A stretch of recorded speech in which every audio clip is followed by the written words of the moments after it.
अस्सलामुअलैकुम मेरी प्यारी यूट्यूब फैमिली जी फ्रेंड्स, मैं हूं आपके साथ उम्मे हानिया गॉसिप्स में। फ्रेंड्स, मैं आज आपके साथ कुछ तस्वीर शेयर करना चाहती हूं जो कि कराची की मौजूदा सूरत हाल के बारे में है।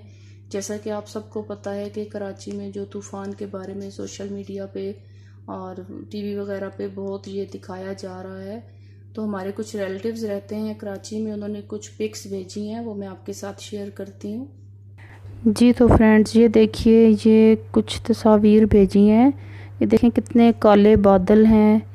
और जैसा कि बता रहे थे कि एक बादल का टुकड़ा ऐसा आएगा कि जैसे वो फट के बारिश बरसेगी और शदीद किस्म की बारिश होगी। तो ये देखें कितने गहरे बादल हैं। अल्लाह पाक सबको अपने हिफ्ज़ व अमान में रखे, कराची वालों को भी और पूरे पाकिस्तान को, पूरी दुनिया को अल्लाह पाक अपने हिफ्ज़ व अमान में रखे। आमीन सुम्मा आमीन।